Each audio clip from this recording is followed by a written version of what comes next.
Hey viewers, this is Dheer Ved from Sumit Capital Ahmedabad and welcome back to the new video on the channel. So today we are going to discuss the job creation requirement for an EB-5 visa. For an investment to qualify in an EB-5 program, it must be made into a new commercial enterprise or NCE. A NCE is a business engaged in a lawful commercial activity which is formed after 29th November 1990. The minimum EB-5 investment depends on the location. So in general, the program requires an investment of $800,000 in targeted employment area or $1.05 million if investing in a non-targeted employment area. To get a green card through EB-5 program, a person need to invest money in a business that creates and preserves at least 10 full-time jobs for qualifying employees. These jobs must be created and preserved for at least 2 years.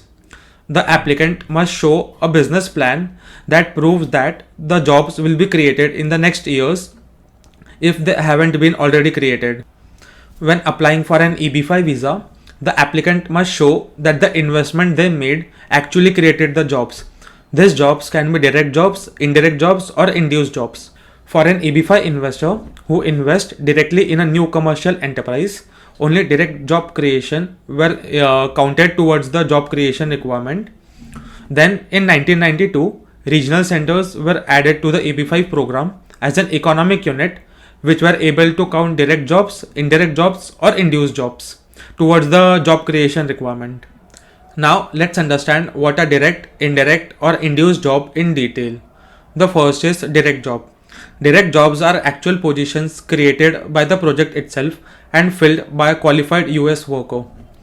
To meet this requirement, this job position must be considered full-time, that is 35 hours or more per week. Part-time positions cannot be counted towards job creation even if the total number of hours is equivalent to that of a full-time position. The second is indirect jobs. Indirect jobs are not created by the EB-5 project itself. Instead, they are created as a result of project's economic impact. In simple words, they are jobs created as a result of business where the investment was made. The third is induced jobs. Induced jobs are jobs created because of the increased economic activity of the business where the investment was made. Indirect and induced job can be counted only for investment in projects which is sponsored by an approved USCIS regional center. These jobs must be proven through an economic model used for forecasting. These jobs are demonstrated using economic models such as RIMS-2, an input-output modeling system that is which is developed by the US Bureau of Economic Analysis and IMPLAN. Both RIMS-2 and IMPLAN are input-output model that generates the final demand multiplier to determine job creation. It is used by the government agencies and is approved by USCIS. Now let's understand what is a qualified employee. To be counted in a job creation requirement of the EB-5 program, the job position must be filled by a qualified employee. USCIS defines a qualified employee as an individual who has a legal work authorization in the United States. A qualified employee can be a citizen or a permanent resident of the United States. This means that US citizens, permanent resident or those or people with certain type of temporary status such as conditional resident, refugees or those under suspension are considered as qualified employees. But foreign nationals in the United States, those who are on temporary visa such as H-1B are not considered as qualified employee and cannot be counted towards the EB-5 job creation requirement.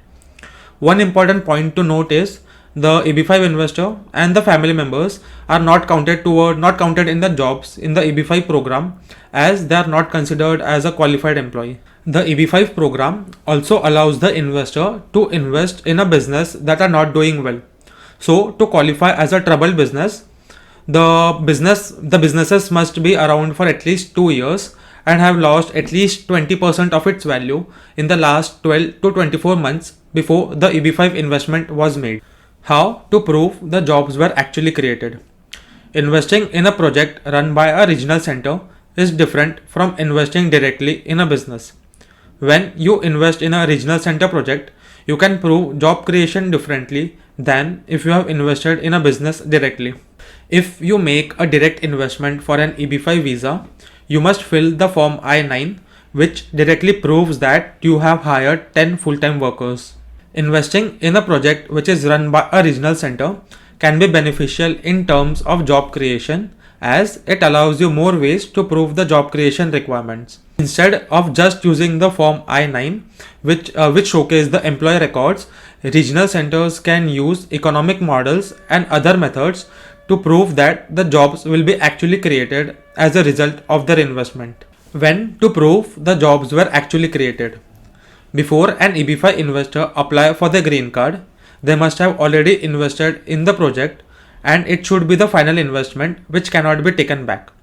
Also, if the jobs were not created yet, they must showcase a good business plan that the jobs will be created in the next 2 years. After an EB-5 investor's I-526 petition is approved, they will be given a 2-year conditional green card.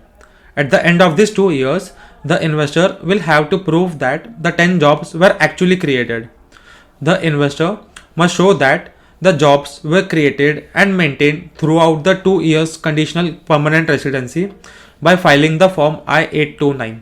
So in order to get your I-829 petition approved, the investor will have to prove that the 10 jobs were actually created and will have to keep their funds invested in the project throughout the 2 years conditional permanent residency. Now let's understand the most common question asked.